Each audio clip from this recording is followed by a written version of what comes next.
Whew. Oh boy.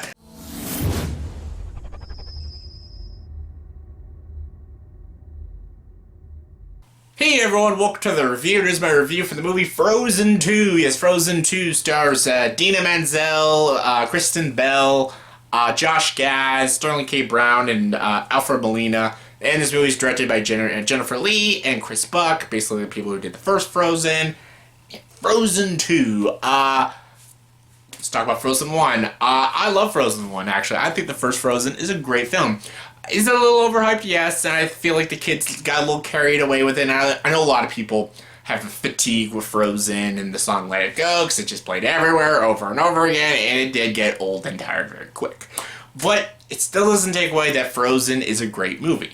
It's memorable, it's catchy, it's got a good story, the characters are very lively and interesting, the animation's breathtaking, and it feels like a Wicked, and I love Wicked, it feels like a Wicked-style Broadway show put into an animated Disney film. And it was really good. It was funny, it was great characters, kick-ass songs, it was an all-around great time. And even though I don't watch it as much as I did when it came out, I still watch it every now and then to see if it still holds up, and it still does. Frozen is still a very good Disney film, and just a very good film in general. And I always knew they should make a sequel, because you can do a lot of exploration with Frozen. There's a lot to explore. A lot of things about Elsa and Anna we don't know about and stuff, and then other worlds out there, other kingdoms, like, there's a lot you can talk about. And Frozen 2 looked pretty cool, the trailers looked pretty awesome, and I was excited to see this. I wanted to love it, cause I love the first one. I'm like, this has got to be great. It's the same people who did it. What could go wrong? This movie is the best word to describe it. Easy. Underwhelming. It is a super underwhelming film. The biggest thing is, not a lot of things happen in this movie, and that could be okay, but the movie itself isn't very interesting. Pretty much the movie is just years later, them together, Elsa's hearing these singing voices, they go together as a team into this forest, meet these people, try to help these people, find the source of the singing, they find it, the end. That's literally the whole movie. That's pretty much the whole thing. Nothing happens. There's no big grand climax. There's no villain. You don't need a villain. You know, I love Disney villains. Disney villains are my favorite characters in all of Disney because they have just like this.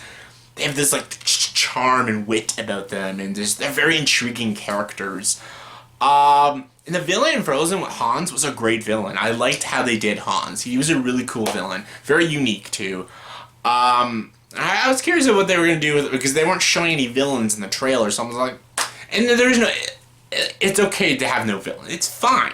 As long as the characters are great, the story's interesting, it keeps you invested, that's fine. But the movie doesn't do that a lot. It doesn't keep me invested. It didn't keep my interest, and I really was bored a lot through this movie, and it wasn't very funny. And the first one's very funny, like the Olaf. I thought from the trailers, I love how it plays with your expectations, these movies. The first Frozen trailer looked okay, but Olaf, the snowman, looked so stupid and annoying, and he didn't make me laugh a single time in that trailer for the first Frozen movie. I'm like, oh, this is going to be an annoying character. But when I saw Frozen, Olaf was very funny, actually. He has a lot of great humor, very quiet humor. He doesn't have this, like, high-pitched voice that makes you want to, like, you know, rip your ears out. He was actually enjoyable and likable and very, very funny and stuff. However, again, I thought he'd be hilarious in this movie, because I was like, hey, he was funny in the first one, he's going to be hilarious in this one. No, he was actually, everything that I feared he would be in the first one is what he was in this movie. Sure, he has one or two jokes that are kind of funny, but all in all, he kind of gets on my nerves, and I wanted him to really shut the fuck up. I'm like, can this guy just stop talking? Like, oh my god, just stop it. Stop it.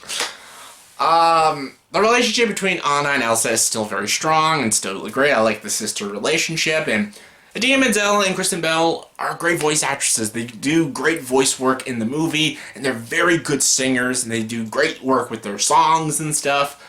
However, their characters aren't interesting in this movie because the writing. It's not because of the voice actresses, it's because the writing isn't interesting. They don't do anything interesting, and they don't say anything interesting.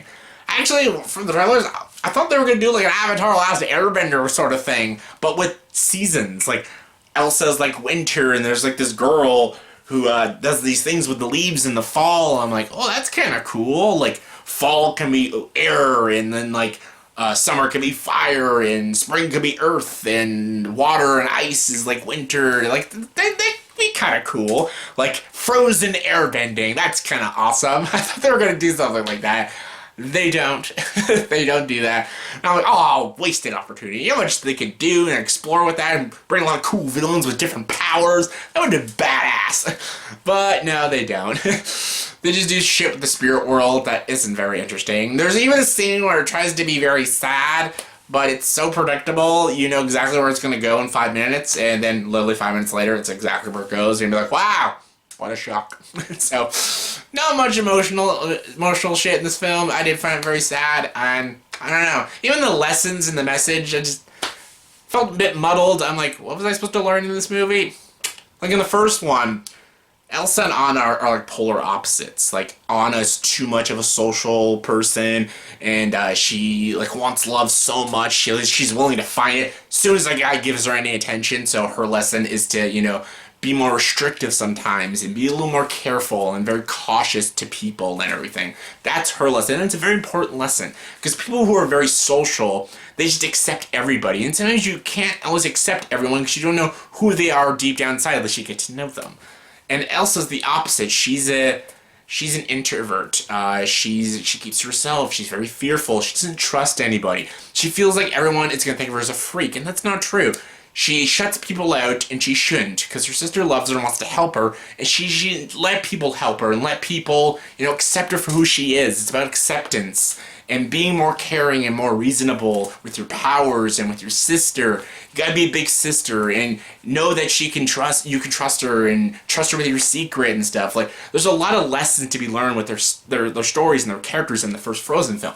In this one, not very much. It's almost kind of like the same lessons, and I'm like, ooh, mind-blowing right there. The biggest positive with this film is its visuals. Animation, absolutely breathtaking. Some of the most beautiful animation I've seen in a film this whole year. It's Disney, it's got the money, it's got the budget, of course. It's grand, it's amazing, it's big, it's beautiful. Absolutely beautiful. Animation, spectacular. And again, the voice acting is good. Just like, there's some moments here and there I thought were really cool. But it's a very dull story, and it's not very interesting. It's not interesting. I didn't find anything in this movie interesting. Even the songs, none of them, they're sung well, but they don't leave any impact on you. Like, I knew all the songs. After the first Frozen movie, I was singing, do you want to build a snowman? Love is an open door. For the first time in forever. In summer. And of course, Let It Go. Like, these are songs that I knew and I remembered. I saw this movie just the other night. I don't remember a single goddamn song in that damn movie. I don't remember any of them. I don't remember them. They're not very memorable. They don't leave any impact on you. I'm like, I can't even, if someone asked me to like hum a song from Frozen 2, I'd be like, let it go. like, I don't know, like, none of the songs left an impact. They're not sung horribly, they're not bad songs, they're just not very memorable. And that's what this movie is. It's not a bad movie, it's just not very memorable, and it leaves no impact, and it's very underwhelming, and I was very disappointed with this movie. I wanted this movie to be as great as the first one, and to be a cool, kick-ass movie, and just a fun film. I think kids will love it. I think either or. This movie's gonna make a killing, it's gonna do great in the box office, people are gonna love it. Don't let me stop you from going to see this movie. Like, the movie's gonna make money, we're gonna figure, trust me, this movie's making some fucking money, but people are gonna see it, that's fine. I personally, I don't know, I wouldn't pay full price to see it. It's like, I don't know. It's fine. It's enjoyable for a lot of its moments, but for a sequel to Frozen, it was disappointing to me. So, on a scale of 1 to 10, I'm going to give Frozen 2 a 6 out of 10. It's not a bad movie at all. It's not. Like, the characters are back, and they're enjoyable, they're fun, and, like, they're very likable, but they didn't get not much to do. Like, Kristoff. His whole story is just proposing Tana. That's his whole story. It's like the Bernard and Bianca story from Rescuers Down Under. So you had to borrow a plot device from the fucking Rescuers. So, yeah. He didn't do much in this movie, and yeah, it was just underwhelming.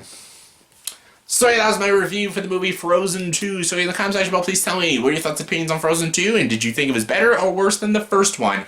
I think it was way worse, but that's my opinion. What is your opinion? Comment below, let me know, and as always, if you like this video, please subscribe to this channel and join the dark side.